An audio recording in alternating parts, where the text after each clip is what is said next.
नमस्कार दर्शकवृन्द, दिनभरका देश विदेशका प्रमुख खबरहरू समेटिएको नेपाल टाइम्सको टप 50 बुलेटिनमा स्वागत छ।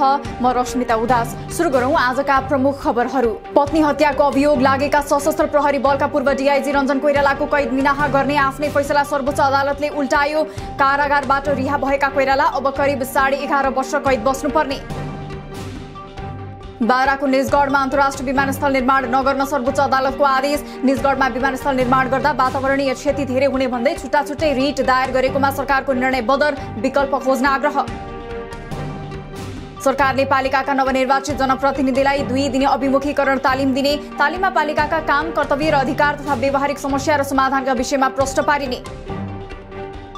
स्थानीय चुनावको हालसम्म 750 पालिकाको मतपरिणाम सार्वजनिक। अब 3 पालिकाको अन्तिम नतिजा आउन बाँकी। हालसम्म कांग्रेस 327, एमाले 205, माओवादी 121, जसपा 30, एकीकृत समाजवादी 20 तथा लोसपा 16 पालिका प्रमुखमा विजयी। वीरगञ्ज महानगरमा प्रमुख पदमा भन्दा उपप्रमुख पदमा बढी मत बदर। खसेको मत 93,782 को झण्डै 47% मत बदर। उपप्रमुख पदमा 43,753 मत बदर हुँदा प्रमुखमा 20,190 मत बदर। अन्य पदमा पनि केही मत बदर। काठमाडौँ महानगरको मेयरमा जित निश्चित भइसकेका स्वतन्त्र उम्मेद्वार बालेन शाहले जारी मतगणनामा 60,000 मत पाए। उपमेयरमा एमालेकी सुनिता डङ्गोलाई हालसम्म 66,000 मत प्राप्त। पोखरालाई पर्यटकीय राजधानी घोषणाका लागि नेपाल सरकारलाई अनुरोध गर्ने पोखरा महानगरका नवनिर्वाचित मेयर धनराज आचार्यको पहिलो निर्णय। व्यक्तिगत घटना दर्ता कार्यलाई सहज र न्यून आय भएकालाई पोषण भत्ता बापत प्रोत्साहन रकम उपलब्ध पनि गराउने। पार्टी परित्याग गरी स्वतन्त्र उम्मेदवारी दिएर जनकपुर धाम उपमहानगरको मेयरमा निर्वाचित मनोज शाह कांग्रेसका विजय र्यालीमा सहभागी। आफू कांग्रेस नै भएको र कांग्रेसले नै मतदान गरेर जिताएका कारण र्यालीमा सहभागी भएको शाहको प्रतिक्रिया। जनकपुर धाम उपमहानगरका नवनिर्वाचित जनप्रतिनिधिको बिहिबार आयोजना गरिएको पदस्थापन कार्यक्रम। एमालेबाट निर्वाचित जनप्रतिनिधिले गरे बहिष्कार। प्रमुख अतिथि कांग्रेस नेता विमलेन्द्र निधिलाई बनाइएकोमा एमाले जनप्रतिनिधिको आपत्ति। स्थानीय निर्वाचन स्वच्छ हुन नसकेको र बुथ कब्जा गरेर गठबन्धनले जितेको एमाले अध्यक्ष केपी शर्मा ओलीको आरोप। पालिका चुनाव 2079 स्वच्छ र निष्पक्ष हुन नसकेको दाबी। सरकारको नीति तथा कार्यक्रम अस्थिर, सत्ता गठबन्धनको अस्थिर घोषणा पत्र भएको ओलीको टिप्पणी। अमेरिकी उपविदेश मन्त्री उजरा जिया तिब्बती शरणार्थी शिविरमा पुगेकोले यसले नेपालको एक चीन नीतिप्रति प्रतिबद्ध नरहेको देखिएको भन्दै सरकारको परराष्ट्र नीतिको चर्को आलोचना। वर्तमान सरकारले मूल्य वृद्धिको कीर्तिमान कायम गरेको ओलीको आरोप। भोट हालेको भोलिपल्टै नागरिकलाई महँगीको डण्डाले हानेको तर्क। निगमको विकल्पमा निजी क्षेत्र ल्याउन सरकार आफै मोटो रकमको छलखेलमा र निगमलाई ध्वस्त बनाउन लागेको आरोप।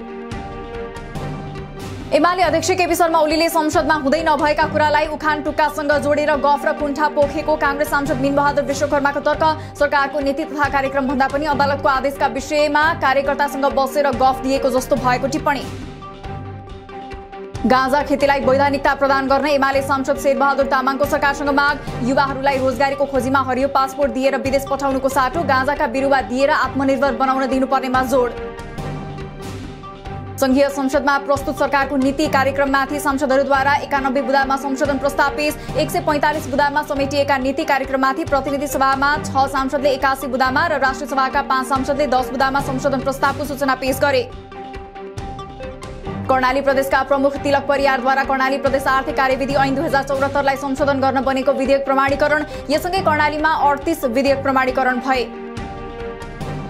आयल निगमले 8 दिनको फरकमा 2 पटक इन्धनको मूल्य वृद्धि गरेपछि भारतमा भन्दा नेपालमा इन्धनको मूल्य महँगो। केही समय अघिसम्म नेपालबाट भारततर्फ तस्करी हुने इन्धन अहिले भारतबाट नेपालमा तस्करीको जोखिम बढ्दा पुँजी पलायनको जोखिम बढ्यो।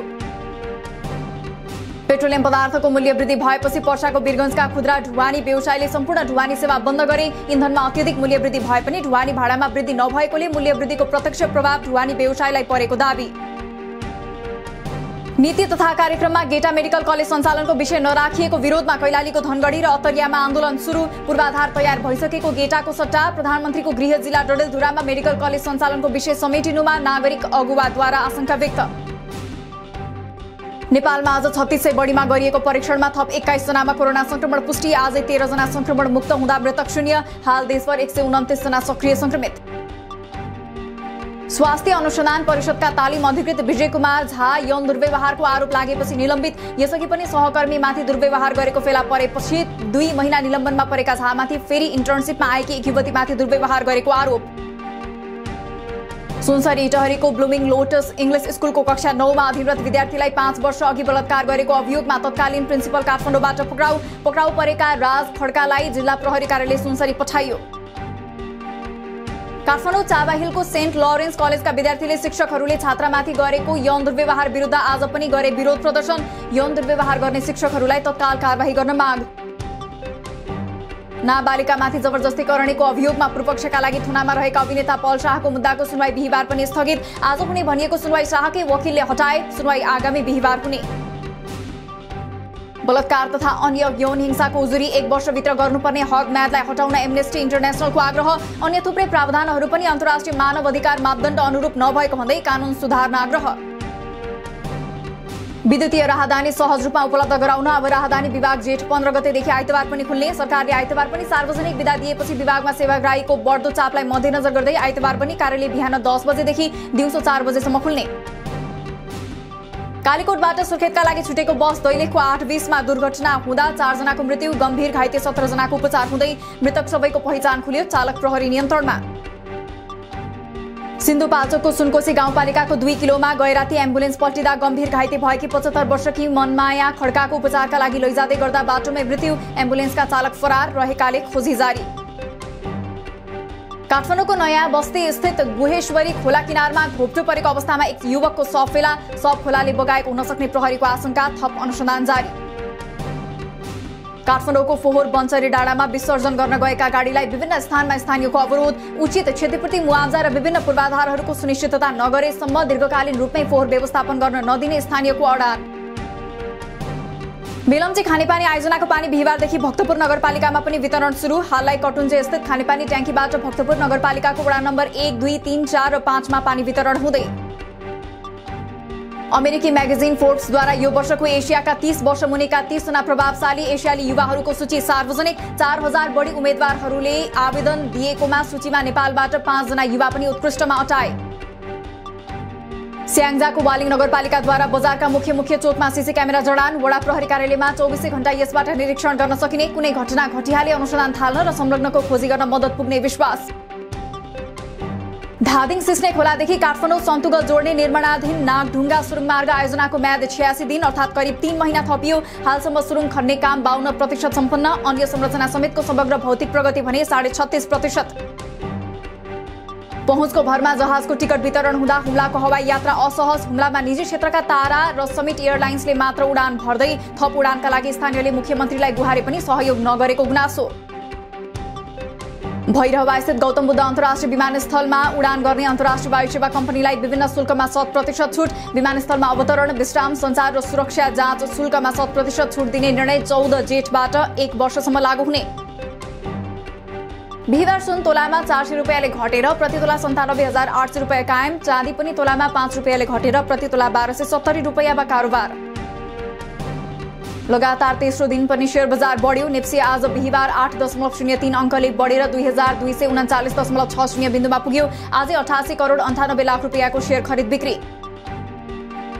क्यानले एभरेस्ट प्रिमियर लिगको आगामी संस्करणका लागि स्वीकृति नदिएपछि आयोजक संस्था EPL प्रालीद्वारा सर्वोच्चमा रिट दायर। क्यानबारे धम्कीपूर्ण ढङ्गले सार्वजनिक टिप्पणी गरेको आरोपलाई अस्वीकार गर्दै कुनै पनि तरिकाले धम्की नदिएको दावी।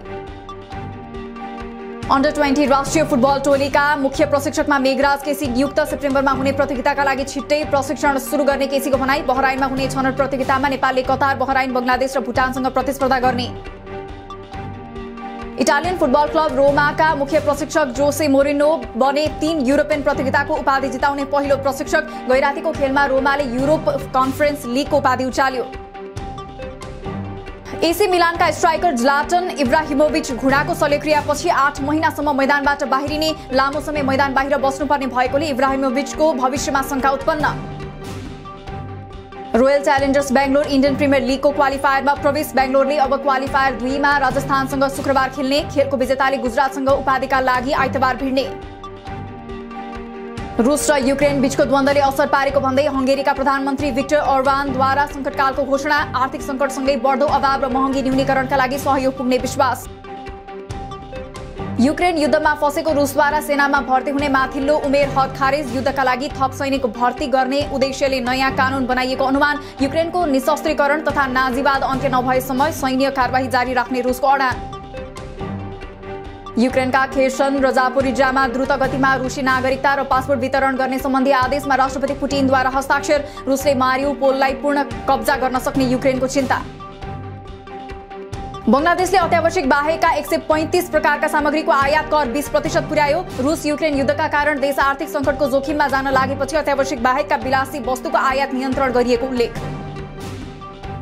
अफ्रिकी मुलुक सेनेगलमा भर्खरै सञ्चालनमा ल्याइएको एक अस्पतालमा भएको आगलागीमा 11 नवजात शिशुको जलेर मृत्यु। देशकै इतिहासमा भएको दर्दनाक घटनाले मर्माहत तुल्याएको उल्लेख गर्दै घटनाप्रति राष्ट्रपति म्याकी सलद्वारा दुःख व्यक्त। अफगानिस्तानमा एक मिनी बस र मस्जिदमा भएको 4 विस्फोटमा परि कम्तीमा 12 जनाको मृत्यु, 15 जना घाइते। विस्फोटको जिम्मेवारी चरमपन्थी संगठन इस्लामिक स्टेटले लियो।